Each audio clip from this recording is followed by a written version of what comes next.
This is A's Cast Live, your comprehensive look at the Athletics. Leaping at the wall, it's gone!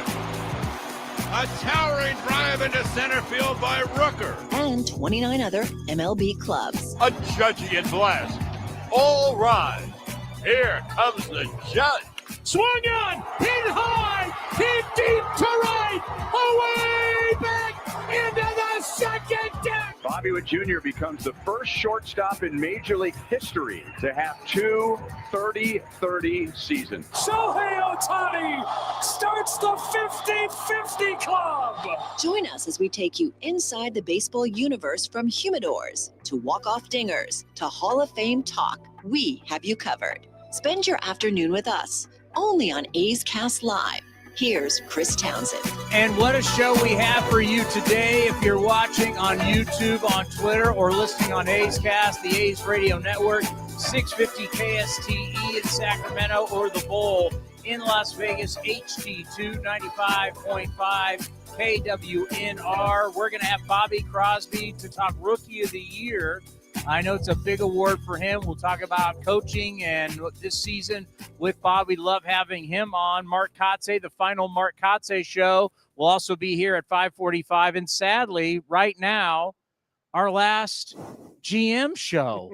David Forst will start the show with us today, our leadoff hitter. I've never been here for the start. This is fun. It's sad. This is it.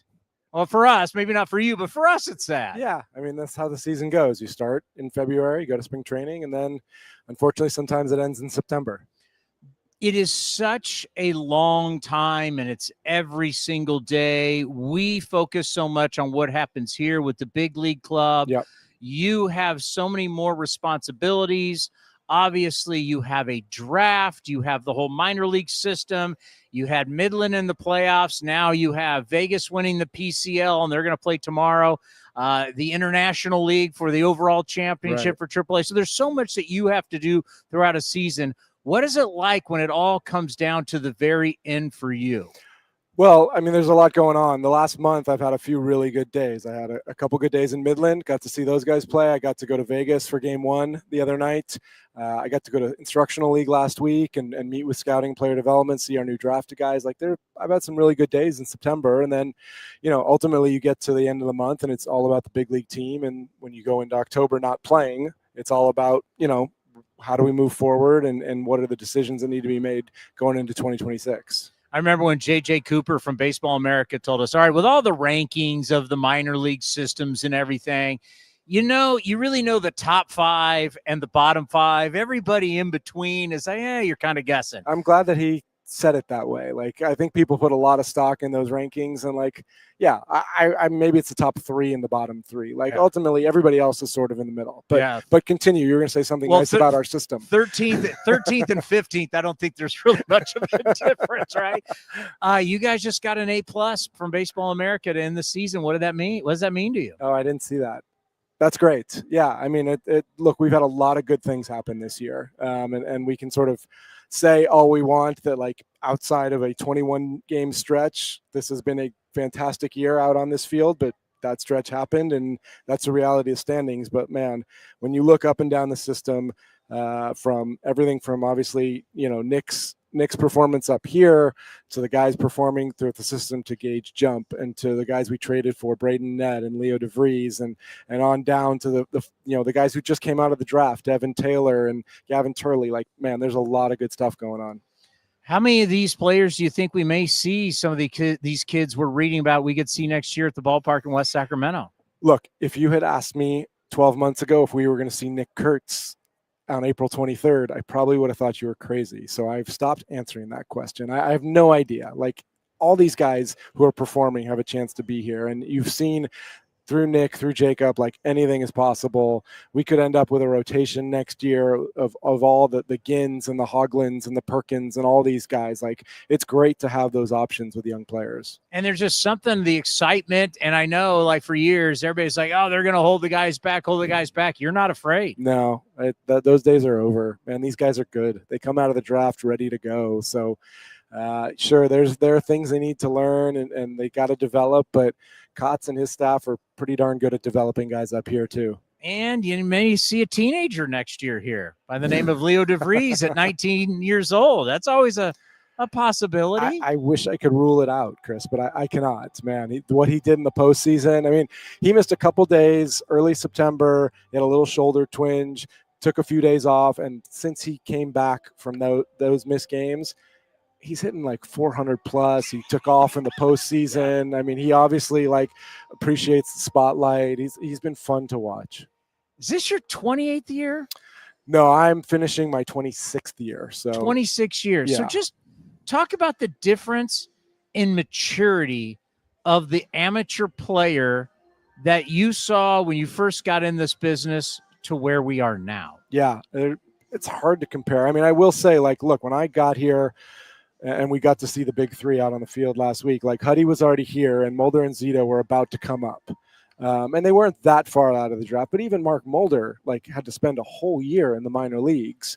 It's funny, I asked him when he was here I couldn't remember if he had pitched in this park or not, because he got called up in April of 2000, but the Sacramento minor league team started on the road that year because the ballpark wasn't ready. So the epic journey. So he had never pitched here. So he came up pretty early in 2000. But again, he spent a whole year summer 98, all of 99. No, we talk about guys completely differently now than we did, 20 years ago, certainly even 10, 15 years ago.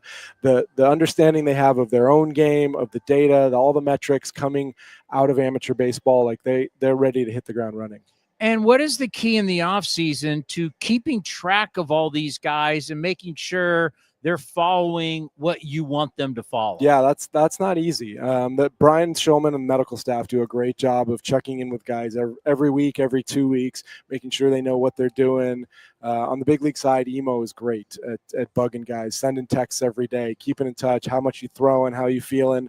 So it's a full organization-wide process to keep track of, not just the 26 guys here, but the 150 plus guys that are spread out everywhere else. And it's global, right? You sure. Got guys all over the globe are playing for you, especially from the minor leagues. And we've talked about, players in Asia. You got to keep track of everybody. Yeah, and we'll have some guys going down to play winter ball in Latin America. We'll keep tabs on them. Raymond Abreu down in the Dominican is our sort of eyes and ears down there when guys go play winter ball. So we've got it kind of down to a science. And the Arizona Fall League, when you play in that and succeed, boy, that's a good notch on the resume right there. Yeah, I mean, that's where Nick popped out of last year. I mean, he missed that time at the end of the season when he pulled his hamstring, went to the fall league, got some at-bats, and kept going. So, yeah, we've got, Josh Krodegrauer, Tommy White, Ryan Lasko headed there with some pitching and good opportunity for those guys to take the next step. All right, looking at the big club right now, I'm saying whatever the win total ends up being with 3 games left, it's obviously much more than you saw last year. I know you guys wanted more, but it's showing progress. Yeah. How much does the win total mean to you at the end of the year? It means a lot. Yeah, I think it's a good barometer of where we're at, and also finishing strong. Like winning 2 out of 3 against the Astros is a really good sign that these guys are continuing. You have to be able to play the full 6 months, particularly if your hope is to play a whole nother month after that. So it's sort of physical training, but it's also a mental grind to make sure you get to 162 and can do it. I know we've got a couple guys, Rook's out there with on his last leg trying to get to that 162. It's a great example for everybody on this roster that the guy who's out there in the middle of the lineup, the sort of veteran guy, wants to play in every single game. Yeah, it's something that, it's just a reality in the industry we're in. We have to create content. And what I mean by that, we're creating video, audio, writers are going to put stuff out there. You're trying to get people to click on it. It's just part of the business. But the reality is it is a long race, and we start to crown people early on. I think Detroit's a great example. Mm-hmm. And everybody, Detroit's in the playoffs. They're going to, and all of a sudden, what? So it truly shows this is from start to finish. You've got to learn. There's going to be highs, there's going to be lows. You got to you got to start the race. You got to learn how to get across it. Yeah. I mean, one of the best things that happened to me my first year in 2000, we won the division on the last day of the season. It was like, look, this is how it works. That happened to be game 161 because we missed one in Tampa. But it was like, you got to play till the very end. And you're right. There are some teams now who everybody assumed was in the playoffs a few weeks ago, and they're still battling it out on the last weekend. I mean, that's what sort of makes the baseball season great, is like you've got to play all 162. As a GM, you have grown with this coaching staff, with this manager, Mark Kotsay. we asked Mark Kotsay, and you're going to hear it here in a little bit. I asked him the difference between going through this grind as a player versus a manager. Well, as a player, you can go into the cage, you can look at video, you can hit off a tee, go down the bullpen as a pitcher. As a manager, you can't do that. Yeah. Just talk about what you've seen, the manager, the staff, and their growth. Yeah, I'm really proud of the way Mark and his staff kind of weathered the storm earlier in the year. I mean, it was a tough stretch we went through, and they never sort of wavered from their process. They never sort of stopped putting in the work, make sure the players put in the work. And Mark has really grown a lot over his 4 years, no doubt. Not only sort of in those 3 hours you see, between the lines, but everything else he does behind the scenes, managing the staff, managing the players, making sure everything's in place. He's really done a great job. You make no excuses. You'd be a good Ryder Cup player. I can't make excuses, right? This is what you've never made excuses. You've always said whatever it is, that's whatever the situation is, we'll handle it. Whatever the rules are, we'll play by it. But the reality is you've dealt with situations that the other 29 teams don't deal with. And that's where I say proud of the manager, proud of the staff, proud of the players. I mean, saying goodbye to Oakland last year, introducing Sacramento in a new ballpark. These guys have gone through, no excuses, but they have gone through a lot. No doubt. And we probably should have expected the first month or two here to be rocky like it was, because everything was new. The field, the ballpark, the clubhouse, the commute, like the city, everything was new, and that it took a little time. I do think we settled in really nicely in the second half. We played much better at home. Pitchers pitched better in this ballpark. It was not an issue that you heard about. I got to give the River Cats and Chris Shasted, our groundskeeper, a lot of credit. This field looks incredible right now. Doubt. To have two teams play on this field, have it look as green as it does, and they made adjustments mid-season. I know Mikey Thalblum told me that Carlos Correa, who was here earlier with the Twins, came back with the Astros, commented on how much better the field was this time around. And Chris did a great job. We fixed the batter's box. We fixed the mound. Everything's done great. So I expect hopefully no bumps next year the way we had this year, but it was going to happen. You were going to have some hurdles. In brand new facilities, whether we're talking about brand new football stadiums, arenas, baseball stadiums, there's always things in the first year. Yeah. Well, we'll have to remember that in 28 when we move into hopefully a shiny new ballpark. We'll have to remember, okay, maybe the first week or two in that place. Are there going to be any changes that you'd like to see for next year with the ballpark? We haven't talked about anything specific. No, maybe some cosmetic stuff in the dugout and a couple things inside our clubhouse that players have asked for. We want to make sure they have what they need, but otherwise, no, I don't think so. To you, the most interesting story about this team in 2025? That's a good question. I mean, there's two things, obviously the young position players and the way they've performed is the first thing that you talk about, and how that has really created a foundation for what I think is our next playoff team. The other thing is the way the pitching staff has performed in the second half. Specifically the bullpen's been called out a lot for how well they've done, but you look at the starters and JT had a clunker yesterday, but JT's performance, the way Sevi has really turned it around since he came back from his injury, his last probably 9 starts or so. Jeffrey Springs having some dominant starts. Like the pitching staff as a whole got a lot of crap the first 2 months, frankly, and they really stuck together. I think those guys banded together, and they've pitched great the last few months. Yeah, and we saw pitchers go down to Las Vegas. And speaking of Fran Riordan and his club that's going to be battling for that championship tomorrow, a lot can be said about the work that's done down at AAA, because you send guys down there, they're not happy about going down there. Fran and his guys know that. They got to kind of rehab the mind, rehab the body, get them back. They did a great job doing that this year. But when I look at the bullpen, it's so interesting. With the trade of Mason Miller, you thought, oh, no, with the bullpen, but the bullpen's numbers have been the best in baseball. Yeah. The mindset of saying, listen, you just come ready to play, and you come ready to go more than one inning. Yeah. And absolutely. It's worked. No, Mark's done a great job managing that group and changing the way, frankly, we just run the bullpen with multiple innings. I think there's a couple things that work. You mentioned guys going down. So Sterner, Ferguson, Alvarado all went down, came back, were better for it. The other thing, adding Newcomb to that mix, veteran experience, a guy who we've seen go, long man in the middle, 2 innings at a time, or closing. Like, I think his experience sort of calmed down that group, but really Mark and Emo have done a great job managing it, putting guys in positions to succeed. And yeah, you don't expect when you trade someone with Mason's talent that the unit as a whole is going to get better, but that's a tribute to every guy out there. And I remember talking to you in spring training. You said Hogan Harris is going to get saves. He's going to close games out. I don't remember saying that. What? You didn't say that? No. I probably also said Nick Kurtz was going to hit 35 homers, right? Man, yeah. I mean, again, Hogan or even, Brady, whoever the guy is, like, these guys have figured out a way to fit in and fill roles. Yeah, we always forget Brady Basso, because I was talking with Mark Kotsay earlier about you're going to have a ton of pitchers coming back. Guys are coming back from injury. It's like we talk about, you're going to need, on average 13 starters to get through a season. You need a stable of horses. So we've talked Medina and Waldichuk and Hoagland and Perkins, and then you're going to again, and you have all these guys. You forget Brady Basso's back, and Brady Basso's a starter. Yeah, he is. I think he's going to go down to winter ball and get stretched out and get his innings in. I mean, he's only got 20 innings, I think, between here and the minor leagues. So he's a guy who needs to get stretched out. So that'll be an option. Yeah, it's a nice position. We've obviously got a couple free agents, Newcomb and Leclerc, becoming free agents. And other than that, you've got the guys who are here and the next sort of wave of guys who we've talked about at times as much. I watched Cade Morris throw game 1 the other night in Vegas.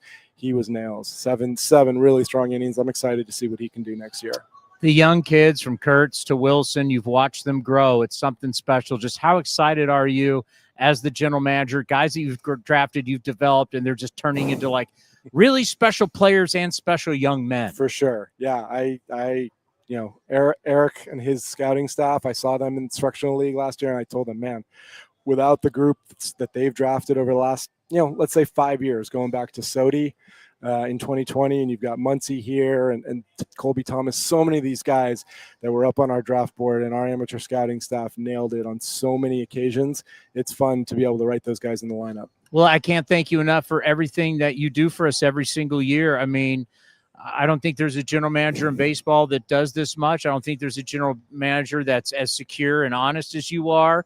And we really appreciate it. It means a lot that you stop by and you keep the A's fans updated of what's going on, what you're thinking about. And it's great that that you do that for us. I can't thank you enough. Thank you, Towny. I appreciate you and Saxy and Cody keeping everybody informed, keeping them enthusiastic about this team. And, we need those people to support us. So we appreciate it. Well, you have a wonderful offseason. David Forst, the general manager of the Athletics. We have your buddy Bobby Crosby. Rookie of the Year talk. Here you go. He's Rookie of the Year, by the way, Kurtz. It's a no-brainer. Bobby, we got Bobby Crosby. Thank you, David. David Forst does a great job, obviously, with the Athletics for so long. And as he said, been here a long time, and what he has meant to this organization. Bobby Crosby, it's all right. Walk across. This is live, baby. It's live. Anything can happen. Absolutely anything can happen. Bobby Crosby, who's done a fantastic job on the staff. Obviously, what he did as a player, as a Rookie of the Year, but I know what he means to the staff, what he means to so many of the young players as we're coming down the stretch. How are you? Wonderful. How are you? I'm doing well. What's it like? 3 games left. We're coming down the stretch. This is it. Yeah, I don't know how I feel about it. I mean, it's a good and bad thing. I wish I had more baseball to play, but to look back and see what we've done over the year, there's a lot of good stuff to pull from. And I think about your outfielders, how they have grown this year to where all of a sudden Tyler Soderstrom's like, well, we're going to try and figure it out there. And if you look at his metrics, he's been absolutely fantastic. Your guy, Lawrence Butler, what he has done in center field, you look at the metrics. I mean, just talk about how you've watched your young outfielders grow up this year. Yeah, they've progressed. Sodi, it's been amazing what he's done. To be a catcher, to go to first base, and then move to the outfield and do it like he's been doing it his whole life is incredible. He welcomed the challenge. He wasn't scared of it. He wanted to work on stuff and get better, and it's incredible. Lawrence just continues to work on how he goes about things, how he thinks, his attitude, how he's grown up over the past 3-4 years has been awesome. And it's like there's going to be bumps in the road. That's just a reality with young players. I think about your managerial experience in the minor leagues, how you can look at it multiple ways, just not as a position coach and a guy who's coaching first base. You can also look at it as a manager. Just talk about how important it is, the communication, to know these players, to know what makes them tick, and to be able to guide them through the process of some struggles into playing really well. Yeah, that's the biggest part. I mean, if you just try to tell a guy, hey, I want you to go do this, and you don't understand who they are as people, that makes it a lot tougher.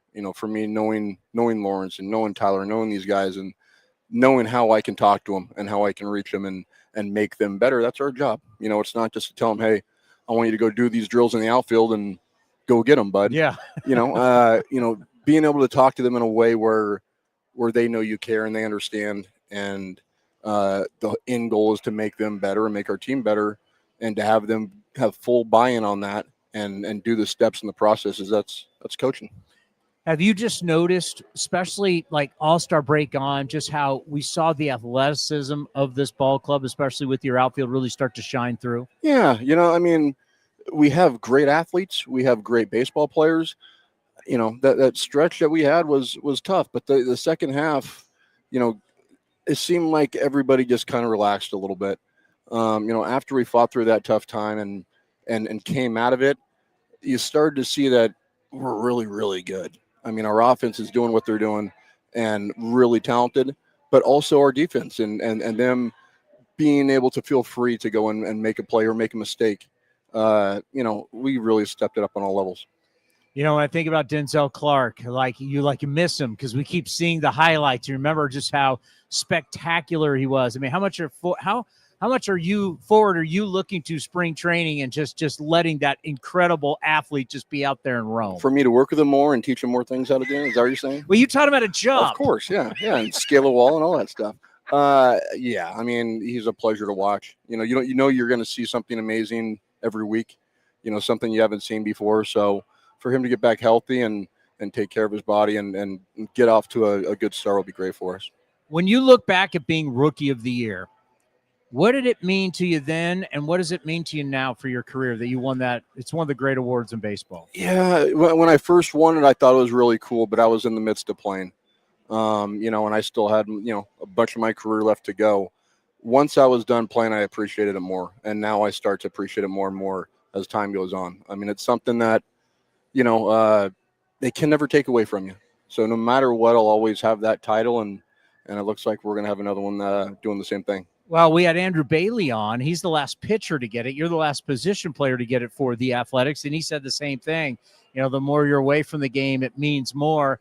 And it wasn't that long ago that they took the odds down. So you knew this thing was over. When they take the odds down and you can't bet on it anymore, you knew he was going to get. You've watched it firsthand from the dugout. Just how impressive from start to finish watching Nick Kurtz grow has it been for you? He's not normal. I mean, that's the only way to put it is he's a different breed. The way he knows so much at the plate. He has a plan. He sticks to it. He's like a 35-year-old vet at the plate. His mentality. He's not scared of any situation, and he wants to continue to get better. I mean, we talk about defense stuff, and I watch his work in the cage, and he constantly wants to find little angles on how to get better. And this is a guy who has done what he's done his rookie year, and a lot of guys would be immature about him, like, oh, look what I'm doing.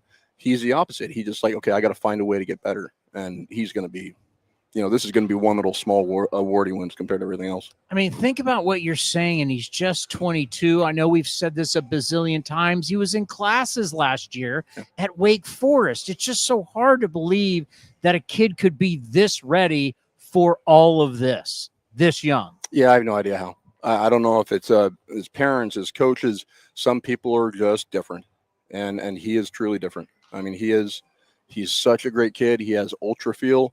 He understands the clubhouse situation. He understands the coaches. He understands everything. I haven't met a young man like him before, like that gets it at an early age, gets it at early coming into the clubhouse, how he prepares, how he gets ready, how he does everything. There really isn't one thing I'd go, Nick Kurtz, if he could do that, he could be a little bit better. Everything he does is really, really, really good / great, and he wants to continue to get better, which is the best thing. Was the most shocking thing is how well he moves at first base for a big man? Yes. I mean, and I told him the second day he's out there, I go, dude, don't change a thing. Like how his hands, how he attacks the ball, how he receives the ball, how he goes towards it on hops, everything he does is perfect. I said, don't ever change a thing. Now, can he get a hair better on his reads and jumps? Yeah. So that's some of the things I talk to him about on how can we find little angles and little tiny things for him to get better. But he does move great, and how he moves around the bag, receiving the balls from third or short or wherever, how he dances around the bag is really, really good. I mean, he's got great footwork, great hands. He's only going to get better. And I know the shortstop position means so much to you in your heart. And I know you talk with Jacob Wilson. Just, when we reflect on his year, this first full year, what will you think about with Jacob Wilson? Incredible. I mean, to hit 300 in the big leagues ever is a big feat. And he's probably going to finish second to Judge and for the batting title. I mean, he made hitting look easy. I mean, he would, you throw him away, he's going to hit it to right. You throw him in, he's going to turn on and hit a homer. He's done great. And defense, he's stepped up as well. I mean, for him, he's almost in the same thing with Kurtz. Once his first step gets better and better and better, he's going to be a better shortstop because his hands are really good. His arm strength is good. So he does everything well. That first step is going to be the big thing for him. First base coach is so interesting because you just think, can't get people picked off. That's number one. But it's also, you've got to know everybody in the outfield. You got to know their arms, their strengths, their weaknesses. You got to know the guy who's now coming at you after he's gotten that hit, his strengths and weaknesses, whether to send him or not. It's so interesting, but it's so vital. Like with this athleticism, being able to take advantage of this athleticism and always being able to take 90 feet. Yeah. I mean, if you're a fan watching or, you think, oh, that guy's just standing there and he's yelling. He's got a stopwatch. Yeah. What is he doing? Why does he have to? Why does he have to be? And I do that all. I do all that stuff. But there is a lot of different things that go into it. Knowing guys' moves, knowing what guys will spike it, knowing what catchers go down to a knee, and some guys, So there's little things like that. And like you said, guys, we can go first to third on if a guy's a weak arm or is lazy to it. There's a lot of different aspects, and me, I love anything with baseball that has a small little nuances to it. I love. Well, this is the last show of 2025. Well, not the last. We'll be winter meetings. We'll do stuff for the World Series. But for the season, this is the last show. Had to have you on. We always appreciate the time. I tell everybody, this man is going to be a manager someday. He will be a manager of one of the 30 teams. He not only what you do as a player, but I think what you've now learned as a manager in the minor leagues, now as a coach, and what you will be long-term is going to be something special. So we always appreciate the time. We will be bugging you this off season. I know you got to decompress and you got to go do whatever you're going to do. Hopefully take some good vacations, but we will be in touch. Thanks, Towny. You're the best. Bobby Crosby right here on A's Cast Live. Coming up, we'll have the skipper, Mark Kotsay. Here's the pitch, and it's a hit. Folsom Lake Ford has stepped up again, winning the Triple Crown Award, Ford Motor Company's highest honor. Now 7 years in a row, Folsom Lake Ford is a top sales leader in the U.S., along with being top in customer satisfaction in sales, service, and finance. Now that's a home run. Don't miss the huge savings on your favorite models at your truck headquarters, Folsom Lake Ford, in the Folsom Auto Mall.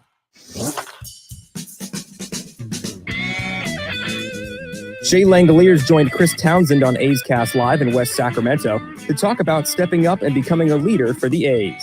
Maybe towards the end of last year, the end of 2024.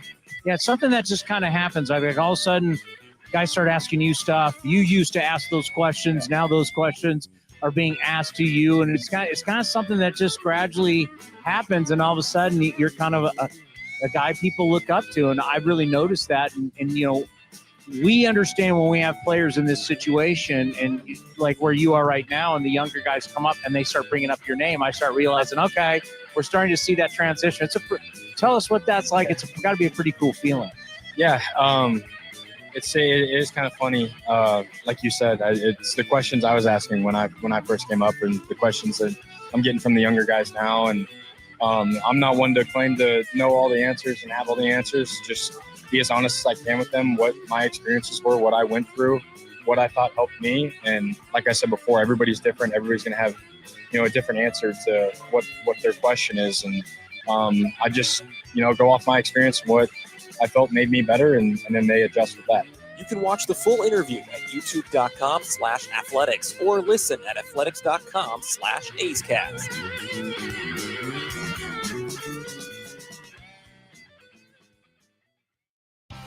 The A's YouTube page is your go-to destination for A's video content. Get access to great highlights, exclusive behind-the-scenes content, classic games, A's Cast Live, and more. Visit youtube.com/athletics.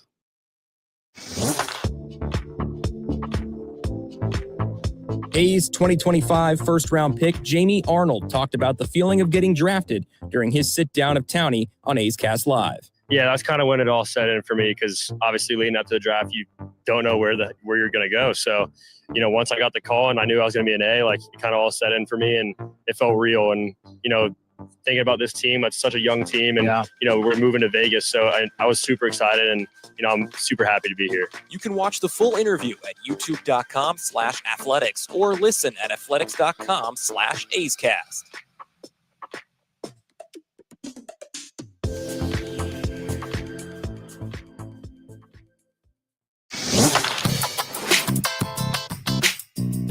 A's Cast Live continues from West Sacramento. Here's Chris Townsend.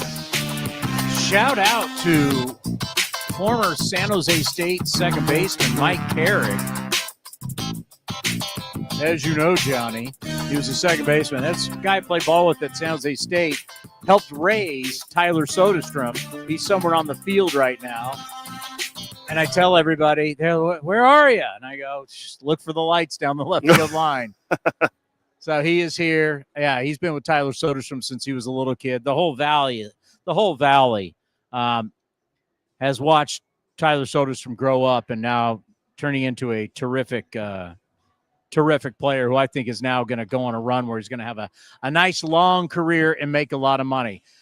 You're not going to be able to see this if you're listening on A's Cast or the A's Radio Network, but we are holding up a baseball card.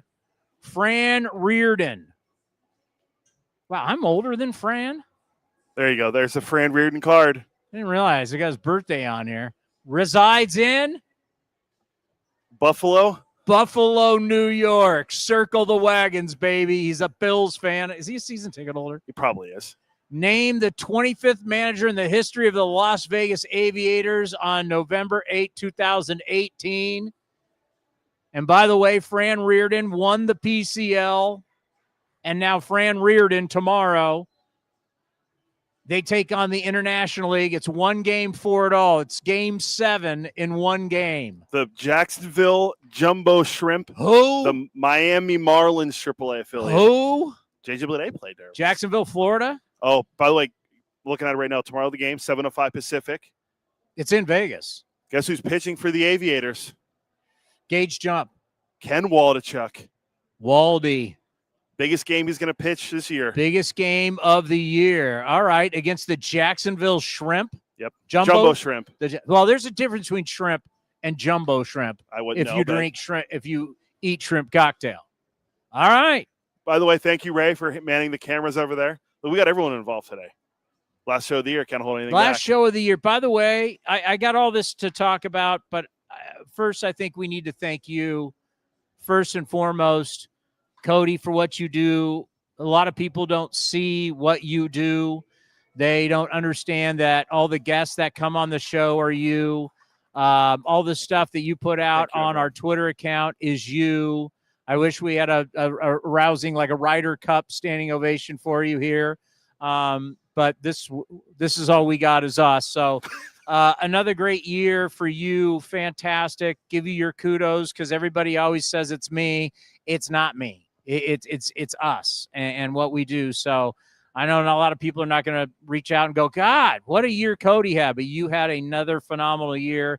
And talking about, life away from your wife, well, I mean, spending all the time up here in Sacramento. Obviously, we still live in the Bay Area. We still live in San Jose, and it's a long commute up here for all the homestands. And then, I got to drive you up to San Francisco for all the shows up that we do. We don't have a home game. We're literally the only people that don't have a home game, because San Francisco's not our home. Sacramento's not, so we're this was a year of basically 162 games for the most part on the road. So I just wanted to give you as you would like to say, your flowers. Thank you. You know I'm a big me guy. Huh? That's good stuff, Towny. Thank you, Ken Korak. Even the Hall of Famer thinks so. Thank you. Well, I said it in our meeting the other day. You don't need to say anything about me. You Well, don't need. well, This is no, about you. I know. This is about you. But I don't like the attention. This is about you. This time I don't like the attention. No, you do like Usually it. Cody I do. likes Cody. I do love attention. A good producer always brings it back to himself, as we always say. Just take it and run. You had a great year. Thank you. And for all the people that don't, enough people in our organization don't understand what you do, and they should really appreciate the effort that you put in every single day. What you did for us with NBC this year, and you didn't have to, and all the late nights and all the stats and me texting you and, hey, I need this, I need that. 2 a.m, I'm texting you stuff. So thank you, thank you, thank you. No, the pleasure is all mine. I've had a lot of fun doing this for the last, this is year 6 for us, or 7, whatever it is.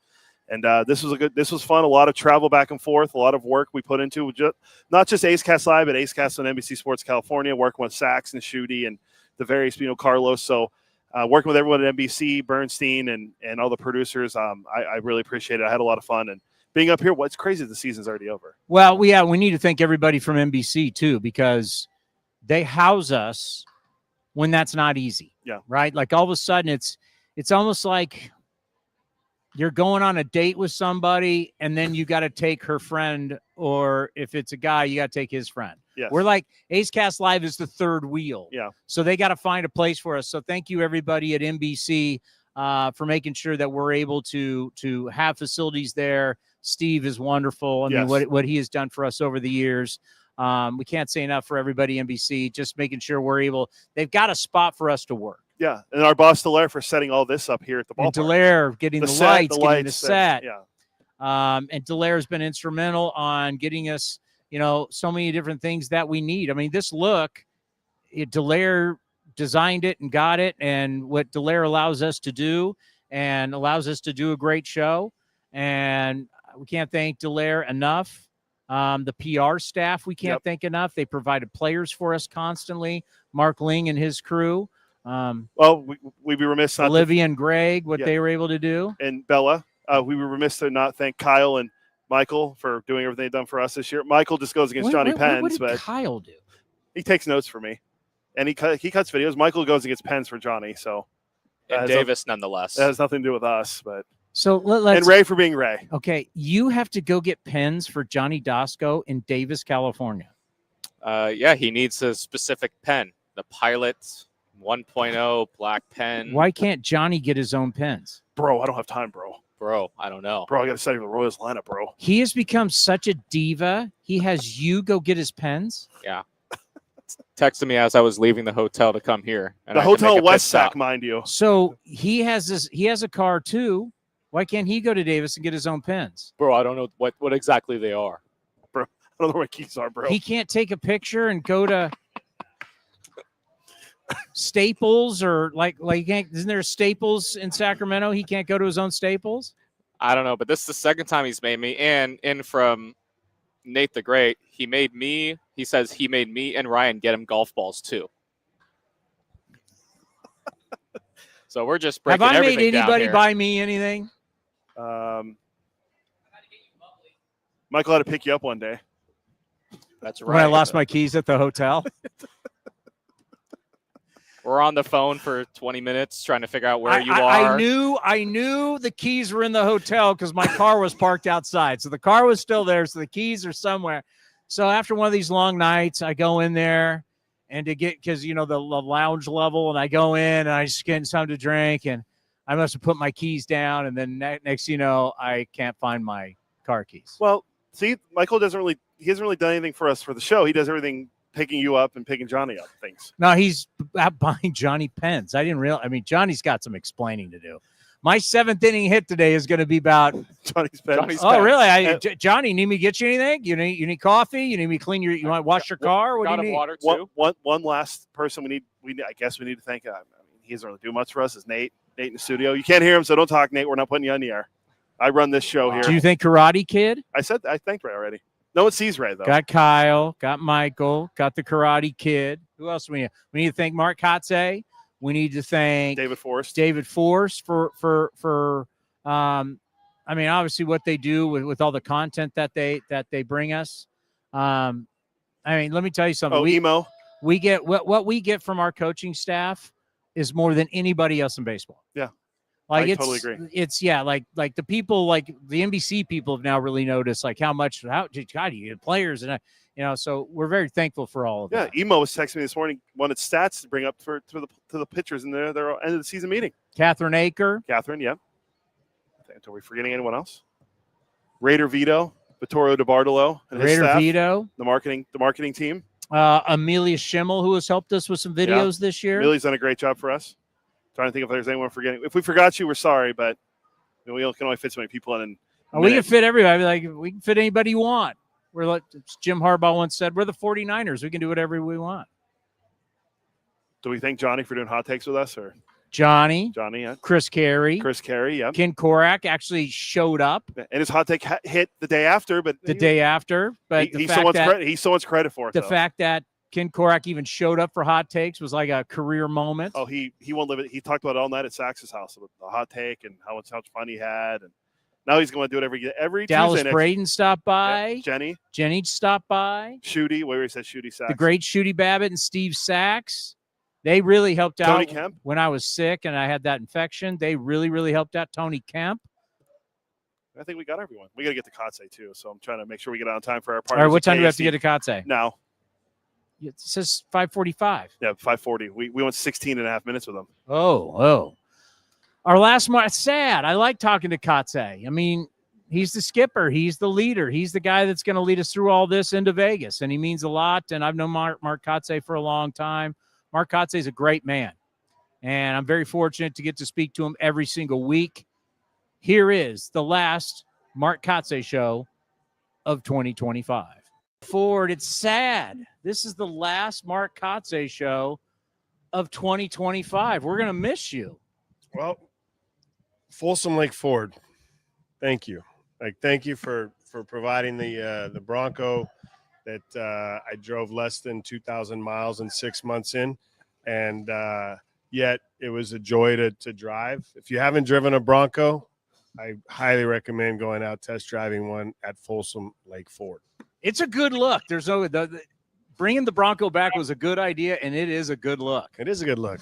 As good as your hair right now. That's what I'm talking about. Mark Kotsay got a couple more games left here against the Kansas City Royals, and what I'm going to be talking about over the weekend, whatever the total is, it does matter at the end because it shows progress in your tenure as a manager. So whether you end up with 77, 78, whatever it is, it gives you also a talking point of what expectations can be like for next year. Yeah, there's no question.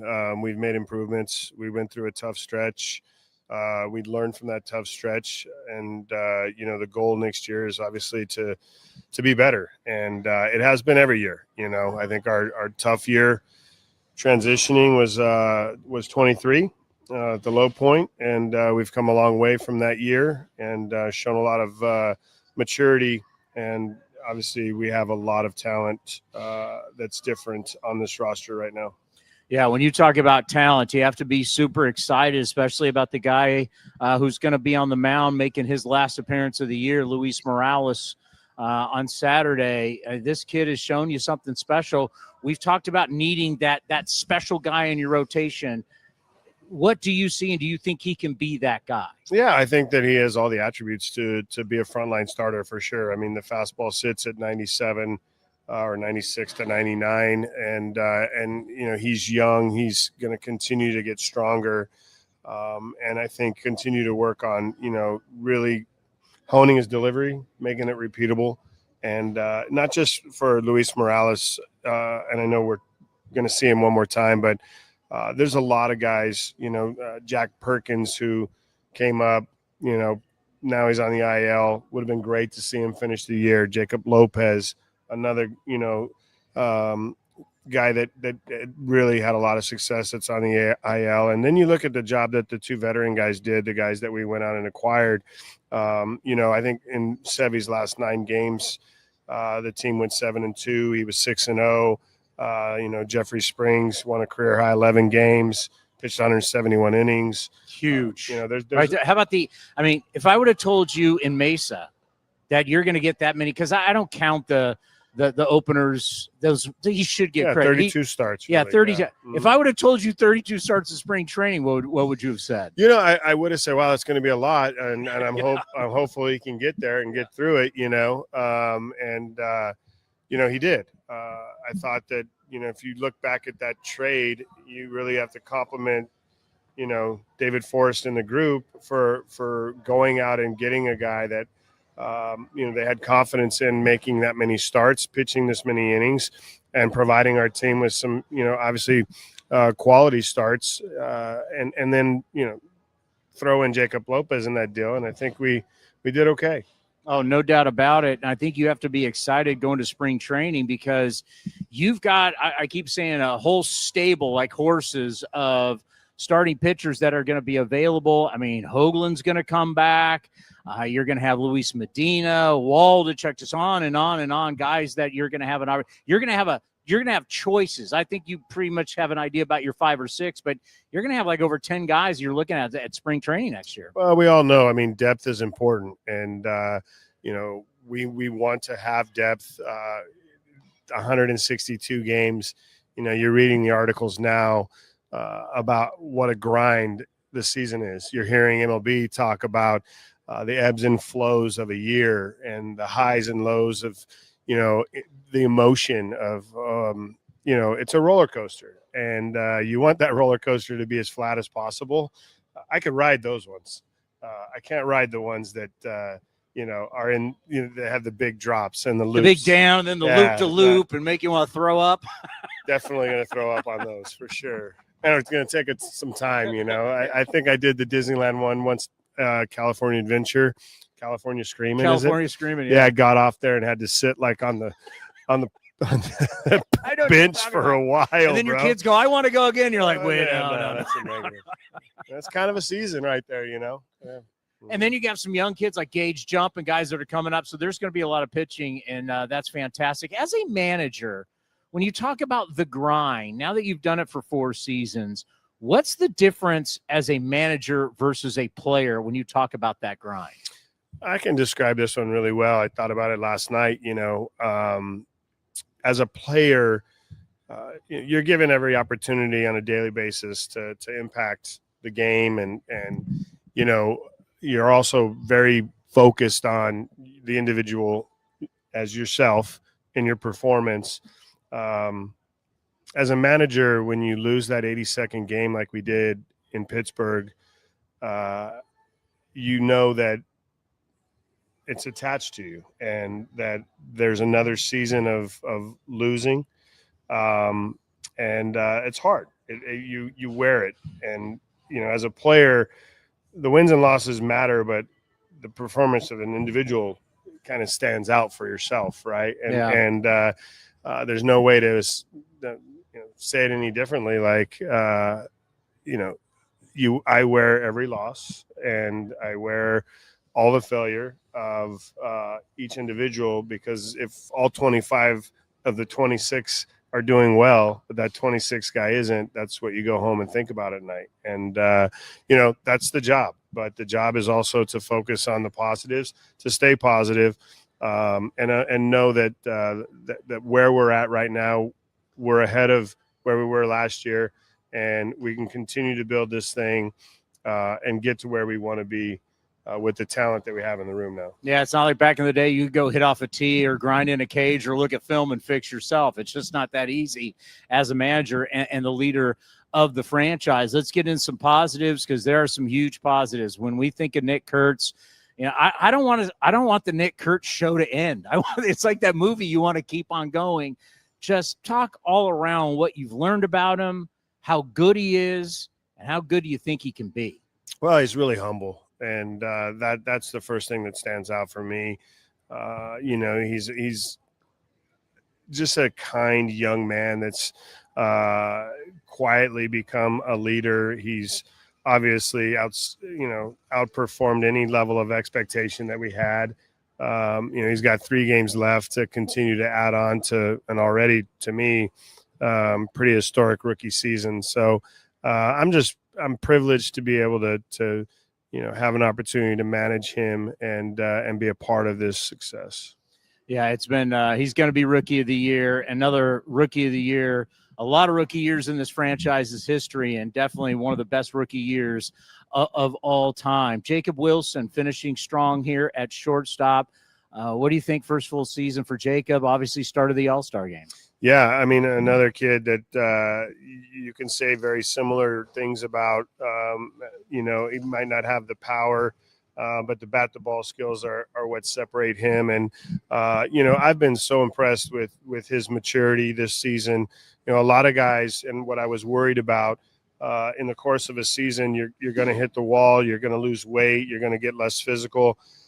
This young man has actually gotten stronger during the course of the season, which says a lot about the work he's putting in and understanding, what it's going to take to play 160 games. I mean, we've got one individual in our lineup that's going to play all 162 games.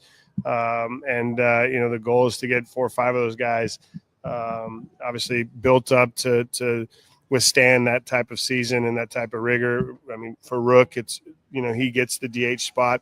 We're going to work those DH spots to give these guys some breaks, but it'd be fun to see, 6 or 7 guys play 150 plus games. When I think about Brent Rooker and Tyler Soderstrom, the word consistency comes up for me. What they've done all year long for you, guys that, as we say, you hit the post every day, man. You're here every day to play, and you've gotten that out of Tyler Soderstrom and Brent Rooker. Just talk about being able to put them in the lineup every single day, no matter where they're playing. Obviously, Soderstrom's left field has been fantastic since you moved him over, but both guys showed up every day for you. Yeah, they really did. And, I think the work ethic that Rook had and that he kind of established, I think guys followed him. And for Sodi, I think he's one guy that, kind of latched onto that mindset of I need to put as much work in the weight room as I do in the batting cage. And it showed up this year. It really has. The athleticism that he's displayed in left field has been unbelievable.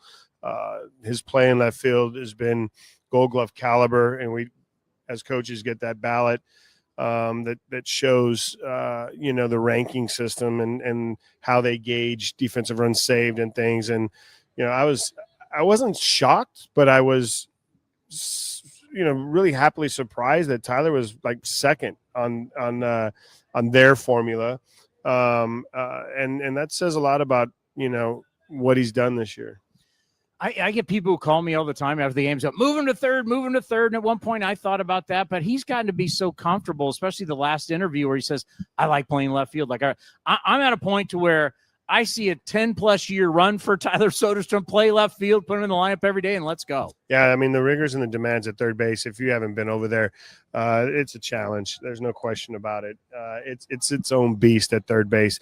Left field, outfield for Tyler, he's enjoying it. He loves it. He is motivated to be a Gold Glove left fielder. And like you said, the wear and tear on his body as well out in the outfield is going to be a lot less than it is going to be at third base. And there's some longevity out there for him, I think, for sure. Wear and tear. It's all, when you think about catching, I mean, we have some unbelievable years by catchers, obviously Cal Raleigh, but when I think about Shea Langoliers, how special he has been this year, that window opens up in your prime, right? I'm sure you reminded you hit 26. He's now 27. He'll turn 28 in the offseason. He's right in the middle of his prime, and his progress is showing you that. Talk about the year he's had offensively, but also all the work he puts in defensively. You got to know the other team. You got to know your pitchers. There's so much that catchers have to do this day. They're catching velocity like we've never seen before. I love MLB right now in the debate between Judge and Cal, right? The reason I love the debate is because they're bringing to light how much work a catcher actually has to do. And sometimes it goes unnoticed, unsaid. Shea, the growth and maturity from Shea, it's going to only get better. I've said this for like 3 years. I wish we had some B-roll or whatever you want to say of old interviews of, me talking about Shea saying, here's where he's going to be next year. Here's where he's going to be. I don't know if I can say, hey, he's going to be better than he is this year. It's pretty hard to top career year. Career in doubles, career in homers. I read the list today in the meeting. We've got quite a list of accomplishments from the offense this year that's going to be hard to duplicate. But if we can get, some consistency and some average years and a couple guys with big years, it'll be fun to watch next year. With Lawrence Butler, I don't even want to talk about numbers. I want to talk about what we saw in this homestand. You know what it means to win the Dave Stewart Award. We know what Dave Stewart stands for. We know what that award stands for. We know being a Roberto Clemente nominee means a lot. What Lawrence has done in his home state of Georgia and Atlanta, what he's done in Northern California, when you look at Sacramento, Oakland, everything he's done, he knows a lot of people went into making him what he is today, and he wants to give back. He's just 25 years old. You've won the Dave Stewart Award before. What was that like when you saw Dave Stewart handing him that award and knowing that Lawrence Butler is just 25 years old? Yeah, it's pretty incredible. And the impact that he can have and that he wants to have, the team around him, the mindset is about giving back and being thankful and grateful for where you're at in your life and how you can impact youth and how you can impact communities. Lawrence gets it. And I love that about him. There isn't a more emotional player on my team than Lawrence Butler. And I love that about him. And it's also hard because there's no easy way to say it. Like, failure really impacts him. And we've gotten a lot of growth out of Lawrence this year. And he's continuing to learn. But the impact that he's had off the field, like where we were talking about, Dave Stewart is a man that everyone should idolize in the passion that he has for the community and for giving back. And I think Lawrence is walking in those footsteps. All right, let's end on this. Your coaching staff, you talk about the grind, you wear the losses, they wear the losses. They work tirelessly. We're out here, and as we speak right now, they're out working with players right now. Just talk about all your coaches, what they mean to you, and the year that they've had to help get this team better and going in the right direction. Yeah, I mean, we all grind and we all, challenge our processes, and I think we need to continue to do that going into the off season.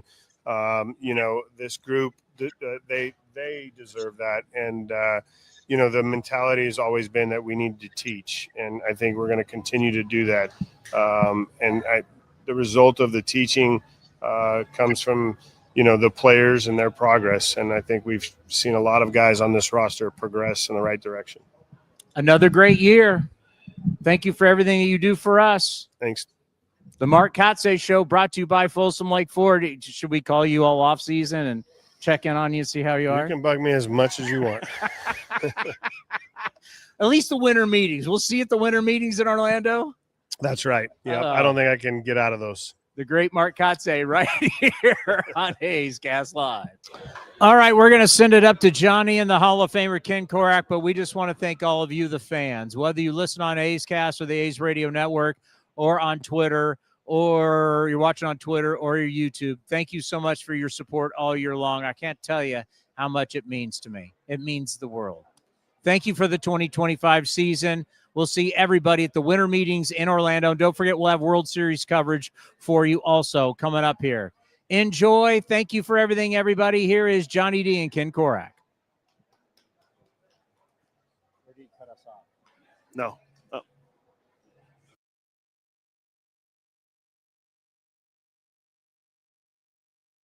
Looking to stay up to date on all things A's? Head over to athletics.com/A'scast. That's athletics.com/A'scast to listen to A's baseball in full 24/7 coverage of the A's, only on A's Cast. With a single click, you can stream great shows, live pre- and post-game coverage, and of course, all the great action of the A's this season. Head to athletics.com/A'scast today.